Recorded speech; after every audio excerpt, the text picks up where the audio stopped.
Guys, this is an amazing opportunity from the government of Australia. Guys, they are opening their doors to immigrants. You can come in, and the amazing part, this visa is just launched today, 7th December 2024, meaning if you take action, you'll be one of the first to apply for this brand new visa. Guys, the most interesting part is that there are 3 categories under this visa, and this particular category I'm discussing with you in this video, core skill stream.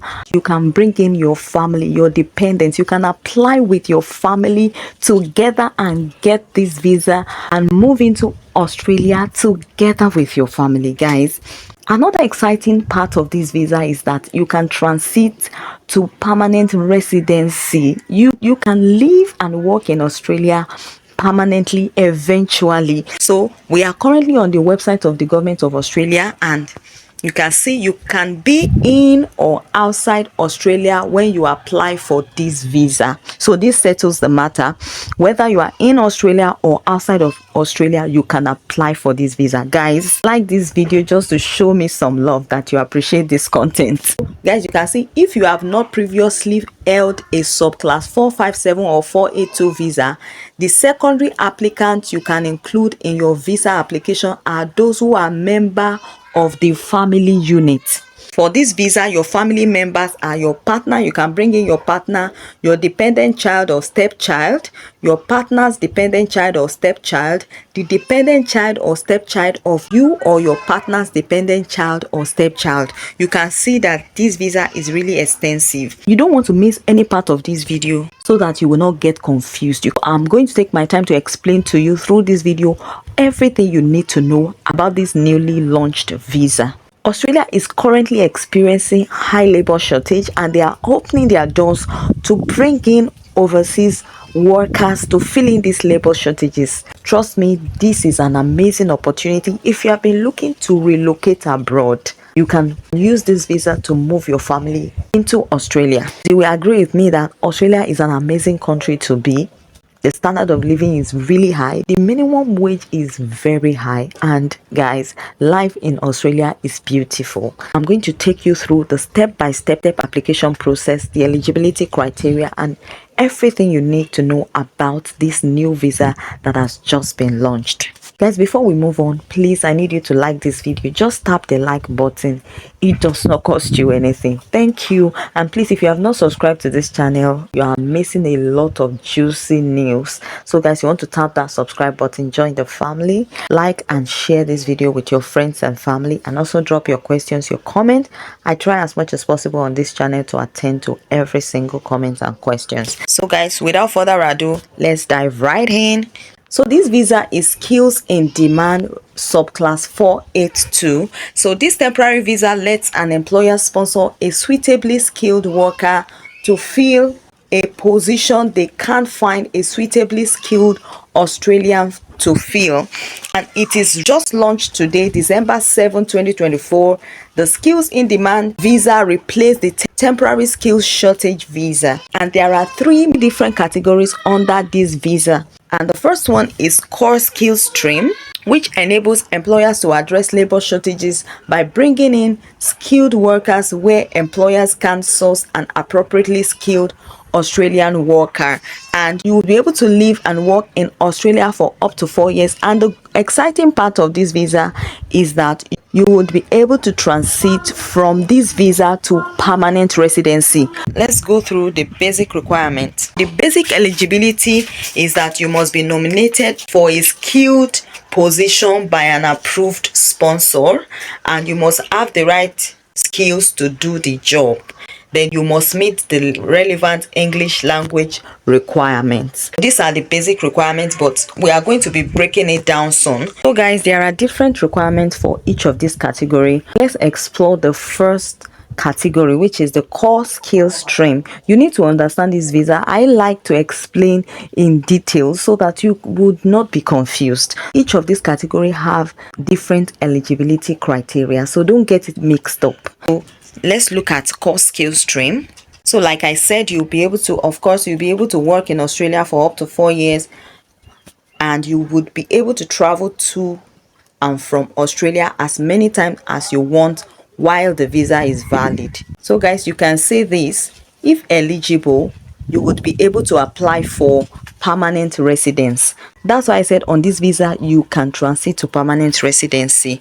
So now let's look at the eligibility criteria.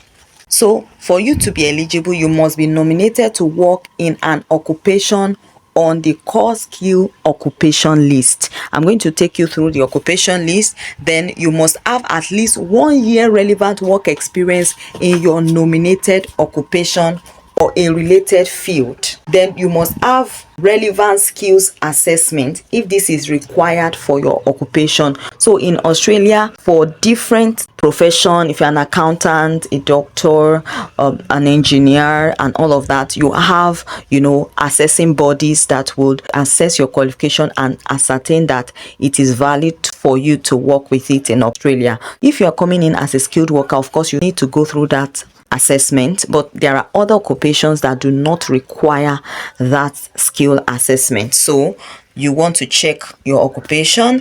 You must work only for your sponsor or associated entity unless you are exempt. So you also want to check that out. Throughout the duration of this visa, you must ensure that you stick to your employer except you are exempted. So you also must meet the minimum standard of English language proficiency. So let's check the core scale occupation list. So I'm going to drop this occupation list in the video description, so you want to go through it and see if your occupation is there. And the good part of this is that the government recognized assessing body is also attached to each of the occupations. So you can see accommodation and hospitality managers, and down here you can see the visas that is applicable to each of the occupations. So for this, you can go for any of these visa, and also the visa we are talking about, visa 482, is also valid under this occupation. So you can see it right here. And if you don't want to go through that visa route, there are other visa route for this occupation. So that's the good part of it. So, and coming down here, you can see the assessing authority for each of the occupation.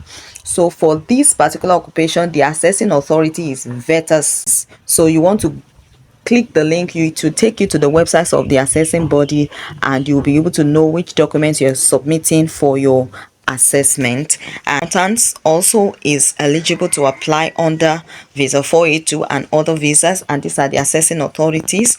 Actor, if you're an actor, you're eligible. Dancer, you know how to dance. Actuary, we have a very long list of it. Punctualist, what that is. Advertising manager, we have advertising specialist, aeronautical, aeroplane pilot, agricultural consultant. If you are into the agri sector, we have the agricultural engineer as well. We have agricultural scientist, we have agricultural technician, we have air traffic controller, air transport professionals, we have air conditioning and mechanical services plumber, air conditioning and refrigeration mechanic, aircraft maintenance engineer.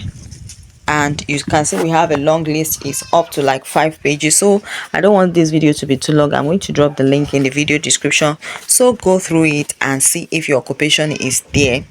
Because maybe I'm going to make another video and take you through the other 2 categories, because this video is extremely long. I'm going to drop it probably on Monday. So you want to ask me, how do I apply for this program after getting to know that my occupation is on the list? So the first thing is for you to obtain your skills assessment. I showed you on the occupation list, you can see the relevant assessing body on your occupation. So just click on that, and to take you to the assessing body website. You'll be able to submit your documents for assessment, and that is your first step. Then you gather your documents. Documents you may have to provide could include documents for your identity, that is your international passport, your character, the report from your skills assessment, then your work experience, your health report, like you're in good health condition, and your English language proficiency. So those are the documents you will be needing for your application. And the next thing you need to do is to apply for the visa. And after you apply for the visa, we will let you know when we have received your application and documents, what you can and must do after you apply. They will get in touch with you via an email. Then the outcome of your visa will be sent to you. Guys, you don't want to sleep on this opportunity. I'm going